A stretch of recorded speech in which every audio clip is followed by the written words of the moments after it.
আমাৰ সমাজত কিছুমান ড্ৰামাবাজ ওলাইছে। এই ড্ৰামাবাজ বিলাকে কি কৰি থাকে, সংবিধানৰ বেৰেটখন হাতত লৈ আমাৰ সমাজত ঘূৰি থাকে, ডিবেটত বহি থাকে, প্ৰেম বল কৈ থাকে সভা সমিতিত। মই দেখা পাই আছো এইটোতো বহুত ডাঙৰ এটা ড্ৰামাবাজ।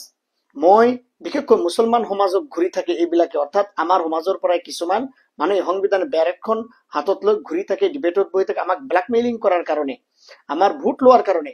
মই বিশেষকৈ মুছলমান সমাজক মই আপোনালোকক বিনম্ৰভাৱে অনুৰোধ কৰিম, সৰ্বপ্ৰথম ভাৰতবৰ্ষৰ সংবিধানৰ যেটো প্ৰেম্বল অৰ্থাৎ প্ৰস্তাৱনা, প্ৰথম লাইনতে আছে উই দ্য পিপল অফ ইণ্ডিয়া। এই ফ্ৰেজৰ মিনিং কি?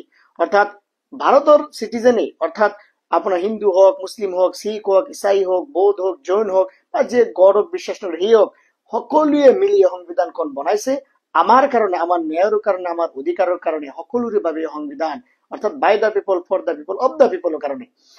আমি অনুৰোধ কৰিম সকলো মুছলমান সমাজত যিসকলে ড্ৰামাবাজ কৰি আছে আপোনালোকৰ ওচৰত আহিব, সেইসকলক ক'ব তোমালোকে সংবিধানখন কিমান বিশ্বাস কৰা আৰু কিমান মুছলমানৰ কাৰণে, অধিকাৰৰ কাৰণে তোমালোকে এপ্লাই কৰিছা।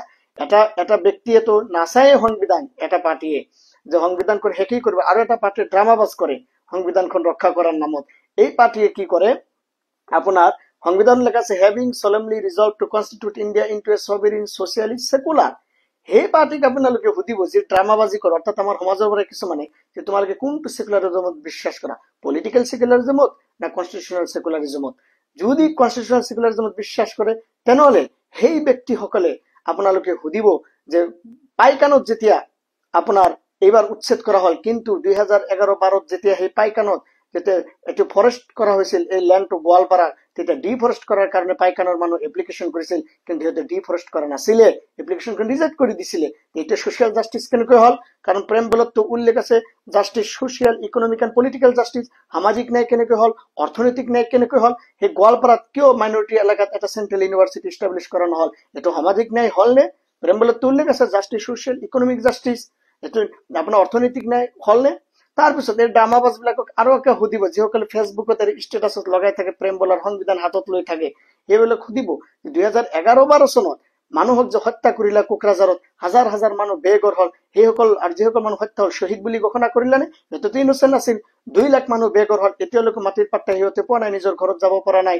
সেইসকলক কি স্থানৰ কাৰণে কিবা ব্যৱস্থা কৰি দিয়া হল নে? হোৱা নাই। এইটো কেনেকৈ হল আপোনাৰ সামাজিক ন্যায়? সংবিধানত উল্লেখ আছে সামাজিক ন্যায়, আৰু তোমালোকে সেইটোতো ড্ৰামাবাজি কৰি থাকা লৈ। সেইকাৰণে মই কম, তাৰপিছত আকৌ এটা নেলিৰ হত্যাকাণ্ড, 20-30 হাজাৰ মানুহ হত্যা কৰা হল, সেইটোকে সামাজিক ন্যায় দেওয়া হয়েছে নি? সিহঁতক উল্লেখটো আছে প্ৰেম বলত justice, social, economic, political justice, social justice দেওয়া হল নে? সেইকাৰণে মই বিশেষভাৱে বিনম্ৰভাৱে অনুৰোধ কৰিম আমাৰ মুছলমান সমাজক যে ভাৰতবৰ্ষ সংবিধান ৰক্ষাৰ কৰা সকলোৰে দায়িত্ব, 140 কৰোৰ ভাৰতবাসীৰ দায়িত্ব, সকলোৰে দায়িত্ব। আমাৰ অধিকাৰ, সকলোৰে ন্যায়ৰ অধিকাৰৰ কথা উল্লেখ আছে, সকলোৰে কাৰণে আমি সকলোৱে মিলিজুলি ৰক্ষা কৰিব লাগিব। এই ড্ৰামাবাজ বিলাকৰ চক্কৰত পৰি আমি যাতে নিজৰ ভোটৰ যিটো অধিকাৰ সংবিধানে বাবা চাহেব দি থৈ গৈছে, এই অধিকাৰ যাতে মিছ ইউজ নকৰো, আৰু পলিটিক্যাল সেকুলাৰিজমৰ চক্কৰত পৰি যাতে আমি শেষ নকৰো। আমি এইটো মনত ৰাখিবই লাগিব, কাৰণ সিহঁতে সংবিধানৰ এতিয়া ইউজ কৰি কৰি কৰি এতিয়া আমাৰ মুছলমান সমাজত বিশেষকৈ, কাৰণ আমিতো ইমোশনাল হৈ যাওঁ, আমাক ব্লেকমেইলিং কৰাৰ কাৰণে চেষ্টা কৰিব সিহঁতে। মই বিশেষভাৱে অনুৰোধ কৰিম যে ডিবেটত বহি সংবিধানখন নাচাই থাকে, সিহঁতকে কুৱেশ্যন কৰিব।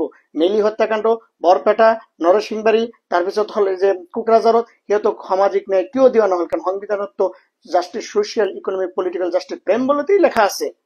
হ্যাঁ, আর্টিকেল 14 রাইট টু ইকুয়ালিটি কিয় দিয়া নহল? Article 30 minority, religious minorities rights, মুছলমানৰ কাৰণে কিয় দিয়া নহল? উল্লেখ কৰিব আপোনালোকে। আপোনালোকে যেতিয়া কুৱেশ্যন কৰিব তেতিয়াহে আপোনালোকে কি কৰি নিজৰ অধিকাৰ নিজে লাভ কৰিব পাৰিব। মই মুছলমানক বিশেষকৈ অনুৰোধ কৰিম, বহুত ঠগাঠগি হৈ গল, এতিয়া আৰু ঠগাঠগি নহব। এতিয়া কুৱেশ্যন কৰা শিকক আৰু নিজৰ অধিকাৰ নিজৰ, অৰ্থাৎ কুৱেশ্যন কৰক, নিজৰ অধিকাৰ নিজে আনিব লাগিব, এনজয় কৰিব লাগিব।